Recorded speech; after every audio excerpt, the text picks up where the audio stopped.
All right, guys, welcome back to the channel. So glad you're here.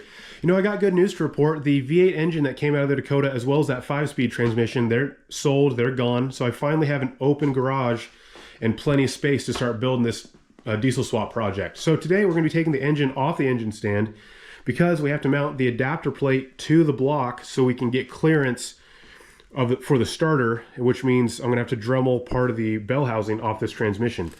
Now, that's not a design flaw with the Whitbread Performance. It's a great design. It's very well built. This problem is just the way the bell housing was designed for this Jeep transmission. So it doesn't matter any adapter plate kit you get, you're gonna have to run into this same problem. So the starter is gonna run somewhere in here, if I'm not mistaken, and I'm gonna have to cut with my Dremel just a little bit, like a half moon shape out of this bell housing just to clear the starter. It's not that big of a deal, but it is something that has to be addressed sooner than later, and I figured let's just get it done with now. But you try to solve one problem and 2 or 3 more pop up. I was looking at this the other day off camera and just thinking, what would I have to do to get this mounted properly? Mounting the adapter plate isn't going to be any trouble at all. It has all the hardware, all the nuts and bolts, that's fine. But when the transmission is finally on the block, this line right here is going to be interfering with that bell housing. So this line here is for the heat exchanger for the oil filter. This is a factory ALH heat exchanger tube and all that stuff for an automatic transmission out of the Gulf. But this line, even with no hose, I could just plug that. It's still going to interfere, and I still need to have a solution for this heat exchanger. The sooner this oil heats up, the better mileage I'm going to get, the better efficiency. I need to keep this. I don't really want to delete it. I'd like to keep it. So right now it's a water-to-water heat exchanger. I could go air-to-air. I could run some sort of radiator up front where the intercooler might go, or kind of by the bumper. There's different options I could do. But again, I'm just thinking out loud here. I don't know if I'll get to it in this video. It's kind of funny how the project goes. You solve one problem and now you have to deal with a couple more. Just part of the fun. It's one big puzzle. But for now, we'll just take one step at a time and we'll get the adapter plate on, go from there.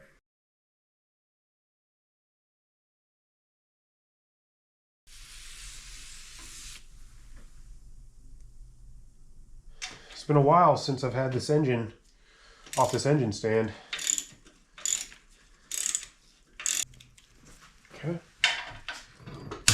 Oh. Okay. So, don't fault me for that.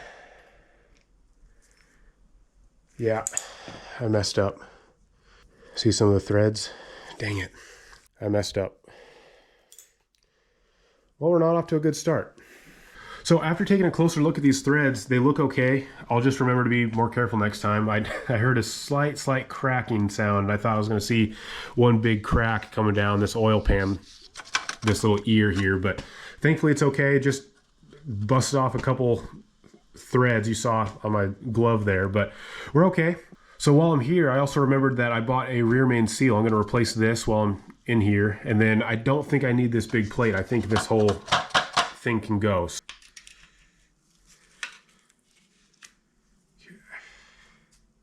So I cleaned up the block a little bit, just the best I could, all the nooks and crannies, just in the bolt holes, cleaned up the rear main seal bolts, just anything I could that had grease or dirt on it, just clean it up. And it's a little overkill, but I'm never gonna have to do this again for the rest of this engine's life.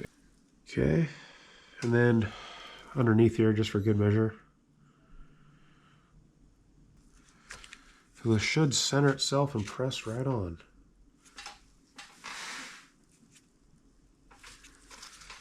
And I messed it up.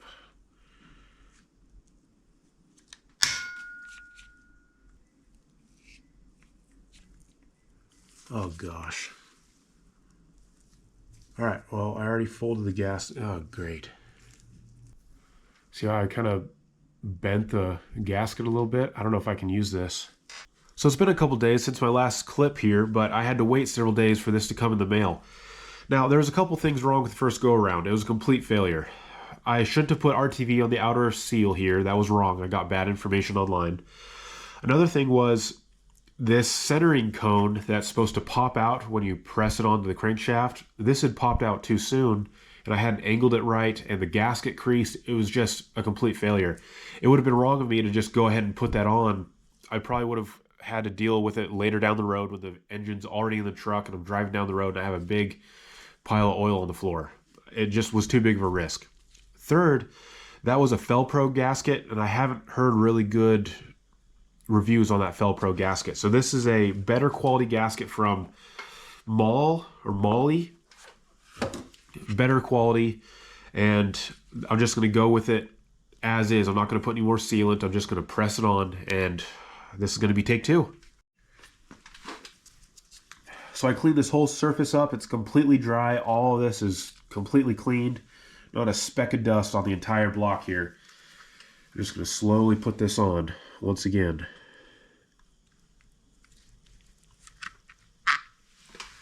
See, the last time I did this, I just kind of went on it centered. I think I need to put this on the shelf here, kind of rock it on. There we go. That's better. That's it. There it goes. Yep, it was just catching up on that dowel pin just a little bit. So remove that.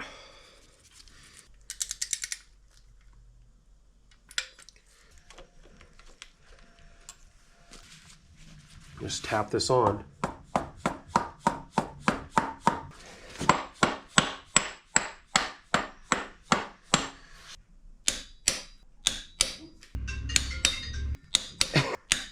Front. I know I've said it a million times, but I'm so impressed with the machine quality of this piece. It's perfect.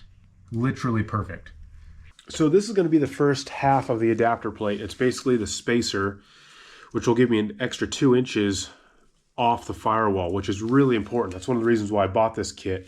Oddly enough, the TDIs have a vacuum pump on the back of the head. Now, that's no problem sitting in the Volkswagen Golf, but in order to clear the firewall, this is needed to get that cleared.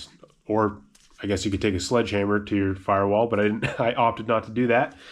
So again, off camera, I was messing with this, and again, it's just really well machined. It just fits perfect. There's 2 little dowel pins here on either side of the block. It fits perfect. All the bolt holes line up.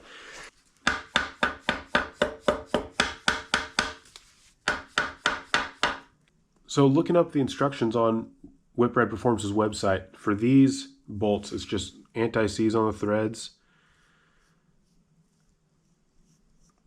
and torque down to 30 to 35 foot-pounds. So oddly enough, I was all worried that I broke something when I first took this engine off the engine stand. It was this bolt right down here.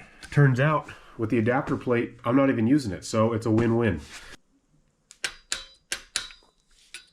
So this hose is officially in the way, so I'm going to remove it.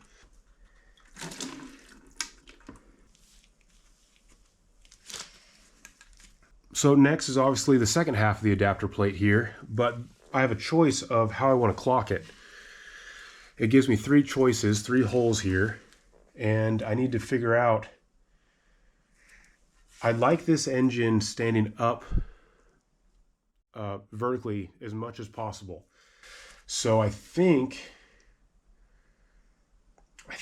I want to be here on the 3rd most hole.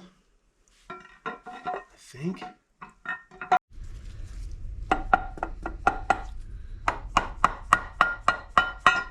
So once again, this whole cooling system on the back of the head is getting in the way. After tapping on this thing, trying to figure out why this just wouldn't go on, realize that this coolant tube, part of it goes to the EGR, is interfering with this fully seating. So all I did was just remove these 2 bolts and bend this bracket forward. And again, I think it'll clear because of this space. We'll try it. See if it fits. Yeah, that's going to clear. I'm going to crank these down to 30. So this is the high torque starter that came with the kit, and it has this centering ring around the starter, and what this does is it allows it to be clockable in any direction. really brilliant idea to put for a build like this, but basically what it'll do is fit in kind of like that. So you can see after loosening that up, this whole starter now can be adjusted. Okay, so I had to go back and move this adapter plate and push it all the way on the driver's side. It was all the way to the passenger side. And the reason I did that was so the engine will be as vertical as possible. And here's a little bit of a mock-up. When it's in the engine bay, you can kind of see how the valve cover is up and down as much as possible. So it was just 6 screws, not a big deal, but now the starter, it used to hang down here, now it's up here, and you can see it's right in the way of the downpipe. So I'm gonna have to either move this all the way down and clock it all the way down, or put it all the way against the block here, something. So the transmission is on, and I gotta say, that transmission is longer than the engine itself. But finally got it on. I didn't show it on camera. It's pretty hard, especially without the right tools, but the starter does not want to go back in place. You can see what we're dealing with. We have this whole section. I'm not gonna remove all of it, obviously, but just right here, you can maybe see some witness marks in the reflection. Probably just that half moon right there is what we're gonna be removing.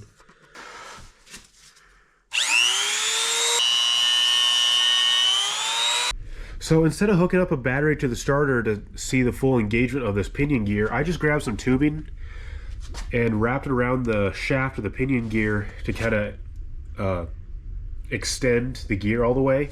Put some grease around there and then just stuck it in here in the transmission. And I didn't see any grease on the walls of the bell housing. So in theory, it has enough engagement without interfering with this metal. So with the transmission off, you can kind of see how much I gouged out of the case. Not a ton. I didn't go through the bell housing, thankfully, but just enough to clear that starter gear. And I got a sanding drum and I kind of smoothed out all the edges. It was a pretty rough bit that I used, but got all the metal shavings out of the case, or excuse me, the bell housing.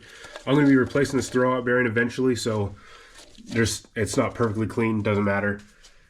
With the adapter plate, I just made sure that all the metal shavings were vacuumed up and nothing was left around the crankshaft or the adapter.